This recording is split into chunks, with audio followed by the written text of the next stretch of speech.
Sa tingin mo, sino ang Sino ang mali? Ba't ano bang meron si Si Ate Jing?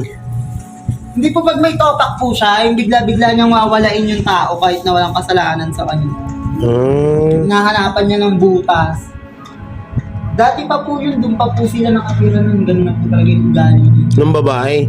Yun ni Ate Jing. Pero yung lalaki, okay naman? Wala po, tahimik naman po yung lalaki.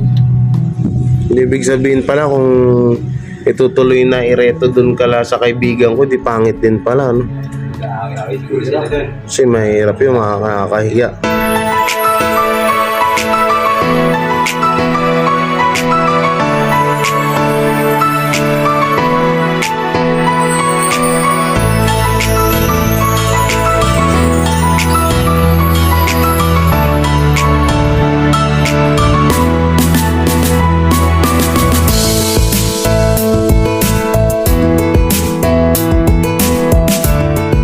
So ayun po mga kakuwela, no? At ngayong araw na to, babalikan ko po yung nasa ilalim ng tulay, yung pamilya doon, para maabutan ulit ng tulong kahit pa paano. At sabihin ko na rin sa kanila yung good news kasi may isang kaibigan ko na gusto silang kunin para sila na lang yung maging tauhan doon sa tubigan o water station. So yun ang pinaka ko na para balikan sila, para sabihin din natin sa kanila yung good news. So yun po, maraming salamat sa suporta nyo dito sa aking YouTube channel, sa buong Trio Cuela family. Siyempre yan, sa buong Trio Cuela nandyan po sa description ng kanilang mga link. Pasensya na namamagayan din ako kaya hindi ako makapagsalita ng maayos. And don't forget to like, share, comment, and subscribe sa mga bagong video, sa mga channel ng Trio Cuela at sa aking bagong mga upload, charity work at comedy or vlog, raw vlog, no? Yan, so tara, punta na tayo. Kasama ko si paring Empoy, may dala ng bigas. At si Tito Ostek na nandun. So ayan is Tito Ostek, oh. Gahanap buhay na rin. Ano yun to, yung pupuntahan natin isa mamaya? Kasama ni nanay dati sa Sa stuntman? Babae, lalaki? Lalaki, bali stuntman. Balita niya si Buboy. Wala na rin na ngayon yun. Sige, mamaya puntahan natin pagtaas dun sa may pamilya sa ilalim ng tulay. So, nag-arkila kami ng tricycle kasi hindi namin kaya yung papunta dun, wala kami service. Yan, tinawag ko yung tropa ko na si Empoy para daling kami dun sa C6. Medyo may kalayuan kasi C6 dito sa amin kaya kailangan talaga namin sumakay. So, tara na.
So ayun na mga kakuwela, mga kabayan, dito na tayo sa ito yung tulay. So nandito sila sa ilalim nakatira. Sana nandito nga. Sana hindi sila umalis, no? Para makausap natin sila. Tingnan natin kung nandito. Ate! Ito po! Ate! Oh, wala tong tao dito. Ito po. Si Maribik. Wala tong tao dito ah. Asa yung mga nakatira dito, Toy? Asa yung mga... Ha? Ito po. Dito kayo, tara. Kung wala atang tao, ta. Laging niya nga, boy.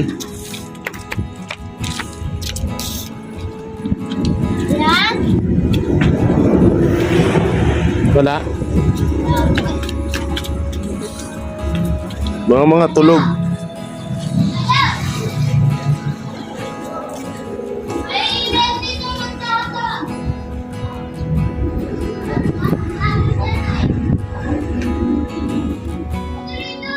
Asan yun? Asan yung babae dito?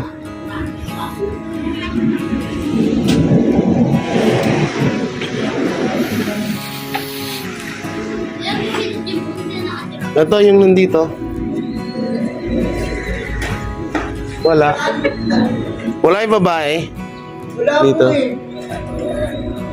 Saan sila pumunta? Tapos pala ano siya ano? Nandiyan po sa may kabila. Patawag nga. Yan. Tinatawag ko muna si Tos. Oh, nauntog ka pa. So yun, no, malinis yung ano nila dito ngayon, no?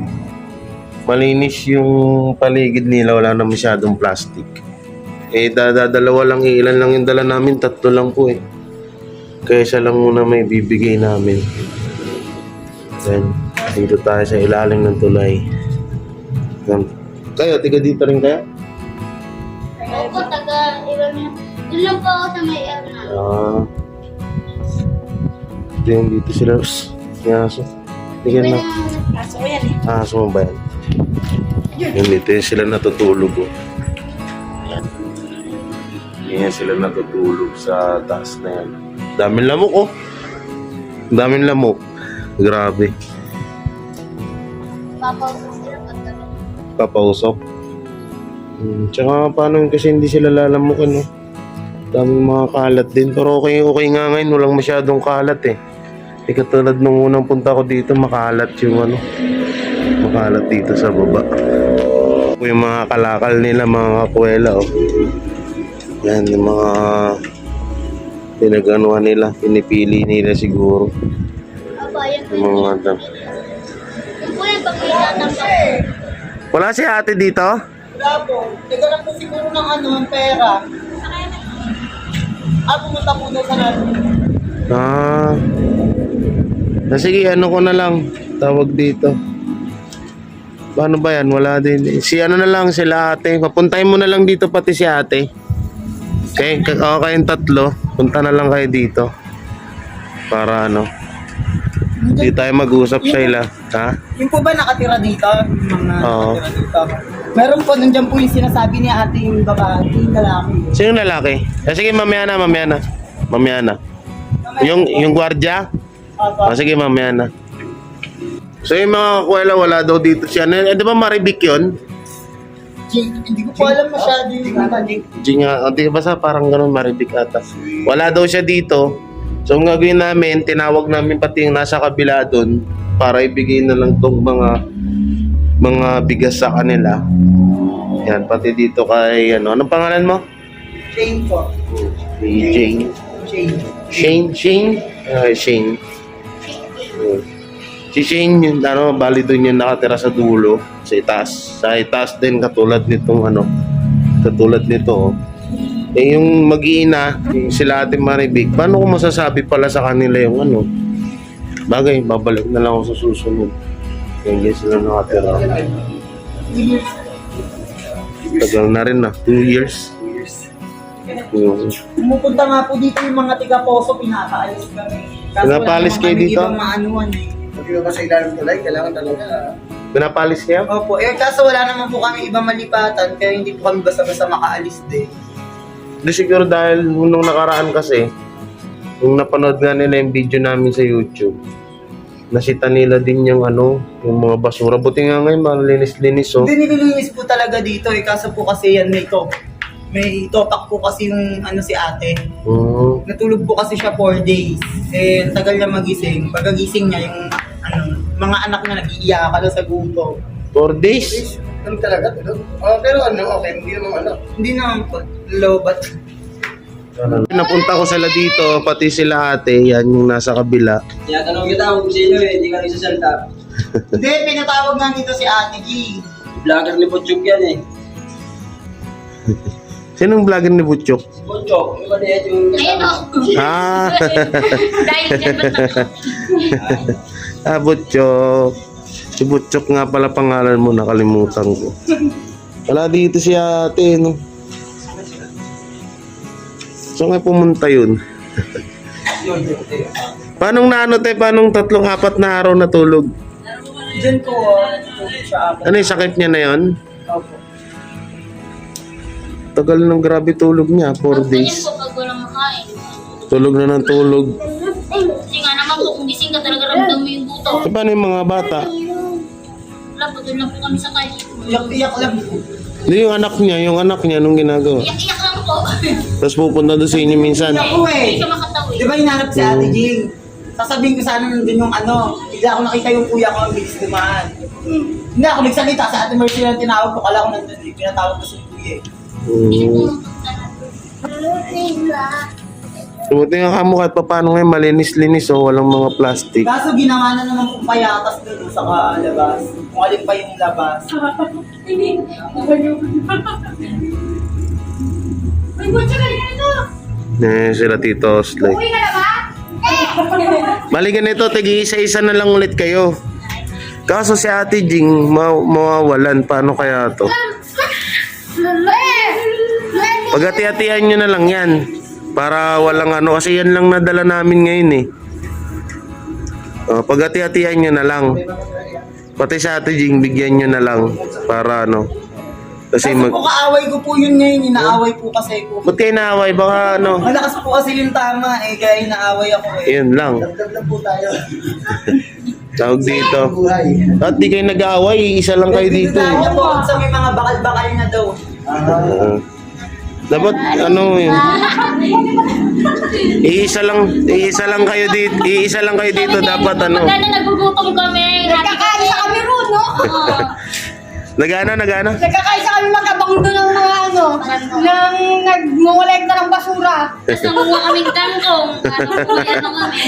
Dati di kayo nag-aaway, pangit yun. Kasi kayo lang magkakasama. Nag-away pa. Magkakasama pa naman kayo sa isang lang Hindi ko eh. na nga siya pinapatulan kaso nakita mo yung attitude niya. Di ba yung sa pagkain nga lang yung binigay nun dun sa may nag-vlog dun sa mga aso. Di ba? Eto, na-ano mo yun, di ba nun? Dati kayo nag-aaway-aaway. Kami naghati kami sa kangkong. Kung sino may regalo, sige siya na. Yun nga. May kasi yung mga yung sponsor. Halimbawa na na mabigyan kayo ng mga yung hanap buhay katulad ng mga pushcart, Wow. mga fishball. Opo. Gusto po namin yun, sir. Kasi Tapos syempre kasama na yung puhunan doon. Opo. Pero wala pa naman din. Mas okay na rin yung tinatanong ko kayo ng maaga. Kasi mamaya Malaking bagay po yun, sir, pag meron na kaming hanap buhay. Kasi ito paano, di ba? Meron pa kami. Pang-araw-araw. Yun nga pong gusto namin, yung magtinda-tinda kami dyan. Kasi pag, gabi, maraming bibili talaga dyan. paano pala yun? Pag halimbawa na saan nyo ipaparada yun? Pa-parking? Dyan po, at Diyan na lang. po. Hindi mawawala yan dyan. Hindi po, itatabi po namin dun sa amin para maingatan po namin. Kakandado, ganun po. Ito lang yun. Lawak ng tulay. Hindi na, pag uuwi daw natin. Pwede rin sa Si Ate Jing kasi may nag-offer dyan na kaibigan ko. Opo. Na kung gusto niyang sumama doon nakalimutan ko lang yung lugar pero alam ko malayo yun dito. Saan po lugar po yun? Di ko alam kung sa Bulacan ba o na magbabantay sila ng Caretaker po? Wala na dito. Caretaker po yun? water station. Sila na lang daw yung tatao. Wala naman siya. cellphone. Kayo kailangan pa sana. Kayo pa sana. Kasama ko sila rin. Kami kausapin kita dyan. Kasi sinabi na yun rin sa akin ni Ate Jing yun.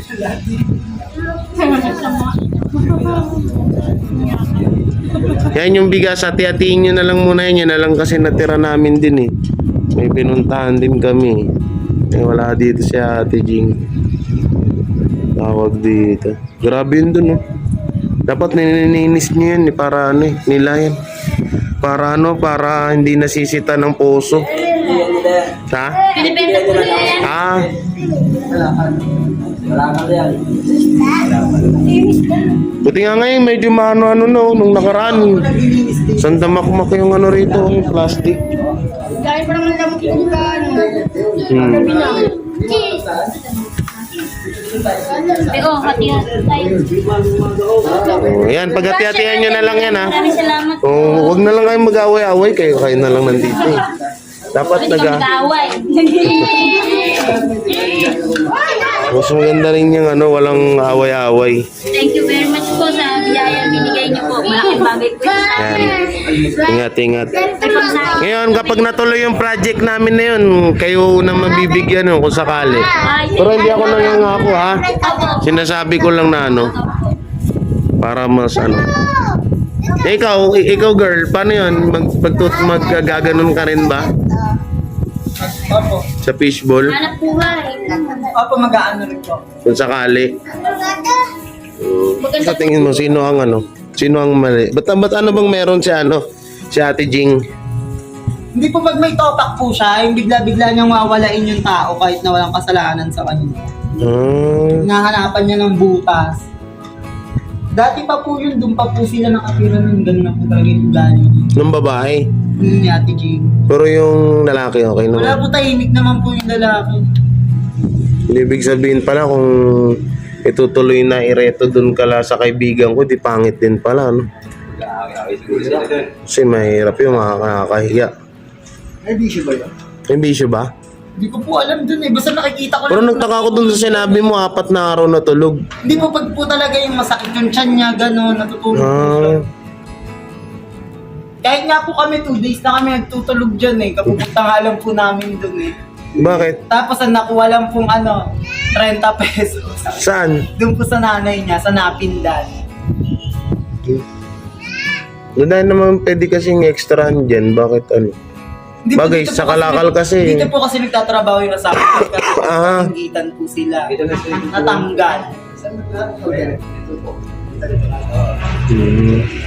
Pag ganun, wag mo na lang ano yun. Tapos sabihin mo na lang. Po pinapatulan talaga. No, mas okay pa yung wag mo na lang patulan. Kasi una-una matanda na rin yan si Ate Jing. Baka nadidepressed lang na lang. Tsaka lahat po kasi inaaway. Kaya Lahat na. kahit yung mga nakikita niya lang sa taas. Talagang ano na. Hindi kaya baka sa ano lang, kaya siya naguguto. Pag nagugutuman, ganun. O kaya baka nadidepress. May ganun eh. Baka, Minsan po kasi nagkakasabay kami yung ng Init. problema. Tapos Tas- pares pa kaming mainit yung ulo. sa bagay. Walang kain. Visiting ka pa. Natural lang kung maaano mo siya, mabibigla ka din. Pero madalas po, iniiwasan ko siya. Di okay din yung ginagawa mo, iwasan mo na lang. Para walang ano. Kasi kayo na lang dito. Dito yung bahay mo, di ba? Dito po.